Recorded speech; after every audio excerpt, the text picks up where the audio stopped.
नमस्कार दोस्तों, मैं आशीष कृष्णा। आज हनुमान चालीसा के 8वें एपिसोड में आप सभी का हार्दिक स्वागत करता हूँ। आज का एपिसोड चौपाई नंबर 12 से शुरू होता है और चौपाई नंबर 12 है, रघुपति कीनी बहुत बढ़ाई बड़ाई, तुम मम प्रिय भर तहि सम भाई।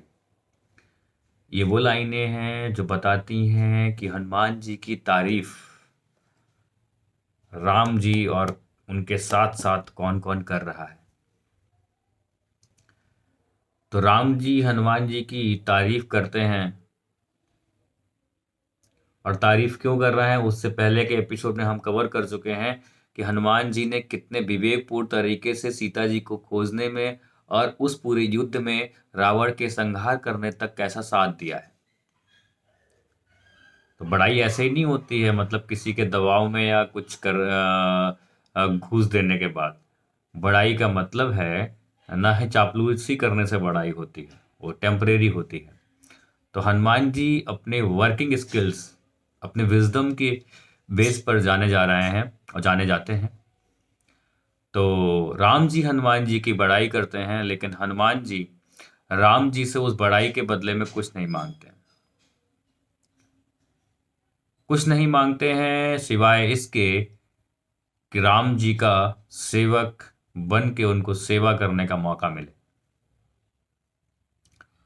और राम जी हनुमान जी की तारीफ करते हुए कहते हैं कि तुम मुझे भरत से भी प्रिय हो, यानी कि तुम मेरे भाई के समान हो, भरत जैसे प्रिय हो। यानी कि हनुमान जी कहाँ पे किष्किंधा में एक अननोन ब्राह्मण के रूप में हनुमान जी राम जी से मिलते हैं। पूरा संस्कृत में जब वो वाचन करते हैं, पिछले एपिसोड हम लोगों ने बात की है उस पर। तो ये तब से लेकर आज तक हनुमान जी ने अपने आप को, अपनी स्किल्स, अपने विजडम के बेस पर प्रूव किया है। तब आज उस लेवल पर पहुंचे हैं कि वानर, वन के इंसान से लेकर आज राम जी यानी कि लॉर्ड ऑफ अयोध्या, यानी कि किंग, वैसे भी लॉर्ड की पदवी है वो उस वक्त, उसके भाई के रूप में पहुंचते हैं। मतलब वहां राम जी खुद ही मान रहे हैं। और यहाँ भरत जी से राम जी की तुलना बड़ी इंटेंशनली की गई है। एक तरफ भरत जी उनके बेटे हैं, यानी कि कैकेयी के बेटे हैं, उस माँ के बेटे हैं जिसने अपने एक बेटे के लिए के राजपाट के लिए अपने एक बेटे को 14 वर्ष का वनवास दिलवा दिया है। लेकिन भरत जी उस माँ के बेटे होते हुए भी, राम जी का इंतजार कर रहे हैं कि राम जी आएंगे और अयोध्या के राजा बनेंगे, और इसलिए वो चढ़ पादुकाओं को रख के अयोध्या पर शासन कर रहे हैं, राज कर रहे हैं और उसको शासन को चला रहे हैं। ये तुलना जो राम जी के भाई यानी कि भरत के रूप में हनुमान जी की गई है, ये हनुमान जी को सेवक से उच्चीकृत करके राम जी की फैमिली के रूप में स्थापित करती है। एक लोकल रामायण में मिलता है कि लोकल का मतलब है क्षेत्रीय रामायण।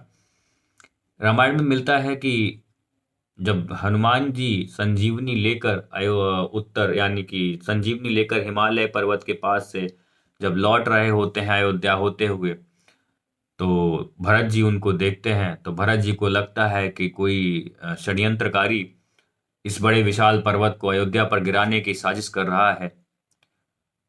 तो वो उसको रोकने के लिए बाढ़ छोड़ते हैं। उस बाढ़ से हनुमान जी के जांग में चोट लगती है।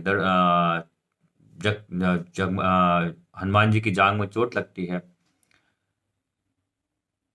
लेकिन बाद में फिर हनुमान जी पूरी कहानी बताते हैं, नहीं जी, मैं राम जी का ही सेवक हूं। तो जो राइवलरी है भरत और हनुमान जी की, ये दिखाती है कि एक तरफ जो भरत जी हैं वो अपने आप को राम जी का उत्तराधिकारी, यानी कि ये कहें कि राज्य का संचालक उत्तराधिकारी के रूप में स्थापित करते हुए दिखाई पड़ रहे हैं, और एक तरफ हनुमान जी हैं, वो अपने आप को राम जी के सेवक के रूप में स्थापित कर रहे हैं। तो हनुमान जी की बड़ाई, हनुमान जी की तारीफ ऐसे ही नहीं हो रही है, हनुमान जी ने कर्म किए हैं। और वैसे भी हिंदू मैथोलॉजी पूरा कार्मिक कॉन्सेप्ट है। जो हमारे यहाँ पुनर्जन्म का कॉन्सेप्ट है वो बिना कार्मिक साइकिल के हो ही नहीं सकता और होता ही नहीं है। तो इसलिए ये कार्मिक साइकिल को फिर दिखाता है कि हनुमान जी अपने कर्म के बेस पे जाने जा रहे हैं। अगली चौपाई यानी कि 13 नंबर की चौपाई आती है, वो ये है, सहस बदन तुम रोजस गावे, अस कहीं श्रीपति कंठ लगावे। यानी कि ये बता रहा है, ये फिर मतलब हम पीछे देख आए हैं कि हनुमान जी का बर्थ क्या था, हमने पिछले एपिसोड्स में कवर किया है। बर्थ क्या था उनका, जेनेटिक्स क्या है, कहाँ से कैसे, पिताजी माताजी कौन थे, कहाँ पे रहते थे हनुमान जी, उसके बाद कैसे राम जी से मिलते हैं, राम जी से मिलने के बाद कैसे राम जी की मदद करते हैं, कैसे सुग्रीव की मदद करते हैं। तो अब हम देख रहे हैं कि हनुमान जी इतने कर्म किए हैं, उनके कर्मों का फल उनके गुडविल से मिल रहा है, उनकी तारीफ हजारों लोग सैकड़ों लोग कर रहे हैं। तो सहस्र बदन तुमरे, सहस्र लोग उनकी तारीफ कर रहे हैं, बद मतलब लोग। और आगे है, अस कहीं श्रीपति कंठ लगावे, श्री मतलब लक्ष्मी जी। यानी कि ये लाइनें राम जी को विष्णु जी से जोड़ती हैं। श्रीपति यानी कि विष्णु जी। तो यहाँ पर राम जी को विष्णु जी के रूप में दिखाया गया है, विष्णु के अवतार के रूप में दिखाया गया है।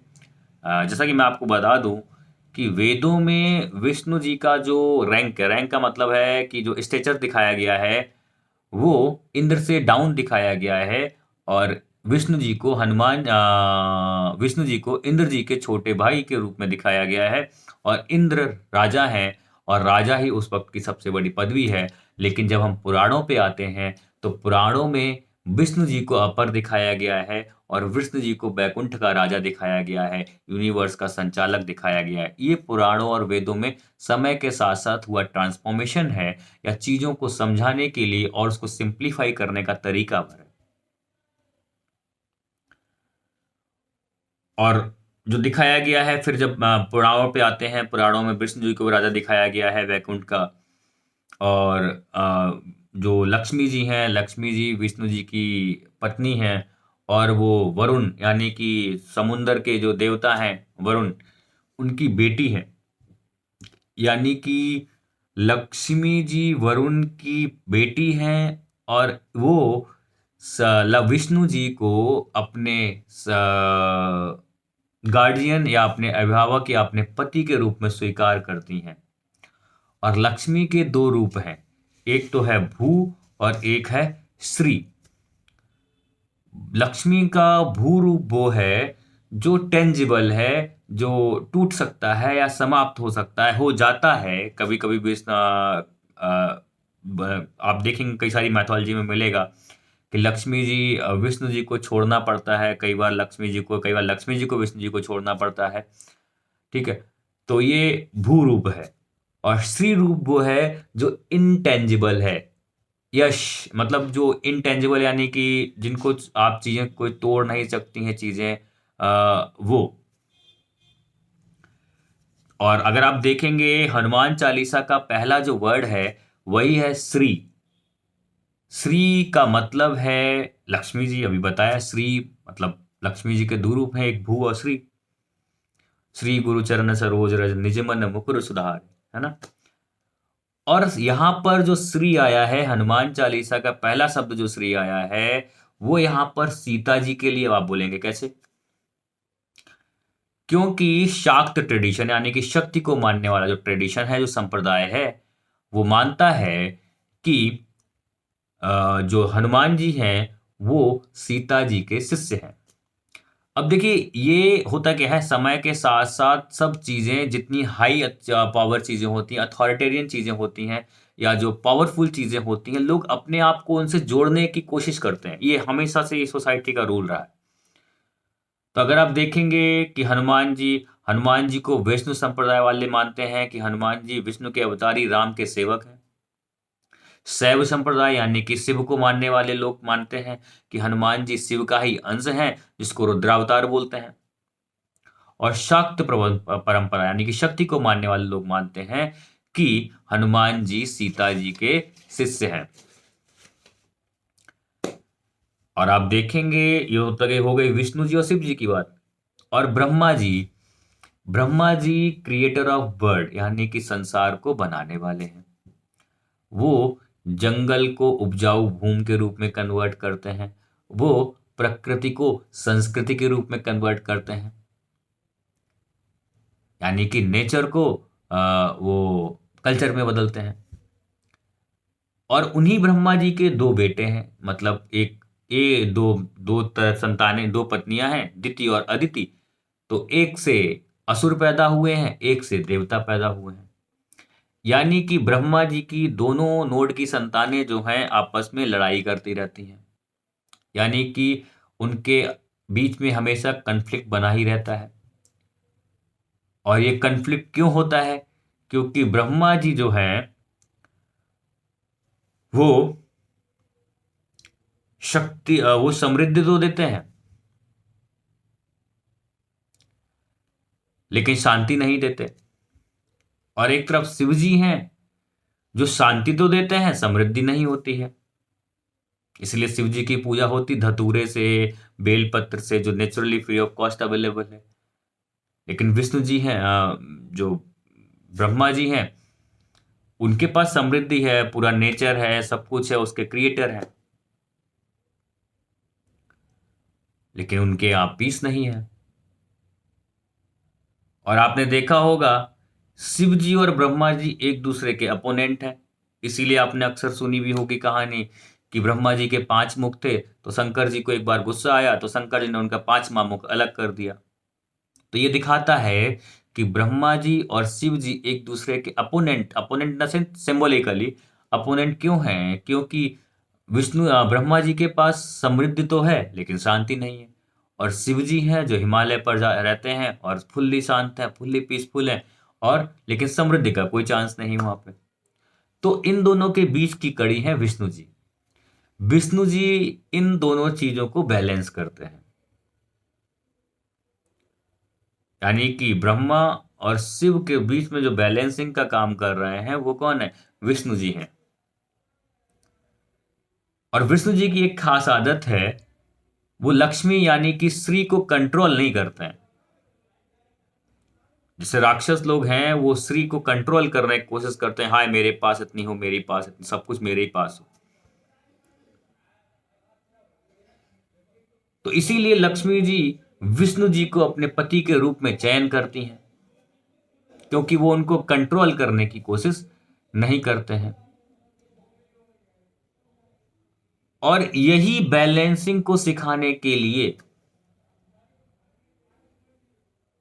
कि संपत्ति ही या समृद्धि ही सब कुछ नहीं है, या केवल शांति ही सब कुछ नहीं है, दोनों चीजें आवश्यक हैं, लेकिन दोनों में बैलेंसिंग आवश्यक है। इसी को सिखाने के लिए विष्णु जी बार बार अवतार लेते हैं, कभी राम के रूप में, कभी कृष्ण के रूप में, कभी वराह के रूप में।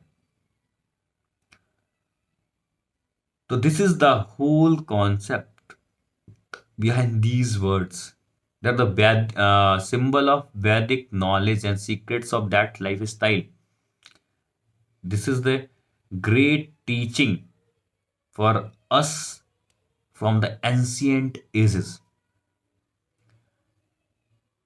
तो अगले एपिसोड में अगली चौपाई के साथ मिलेंगे जो कुछ इस तरीके से होगी। सनकादिक ब्रह्मादि मुनीसा, नारद सारद सहित अहिसा।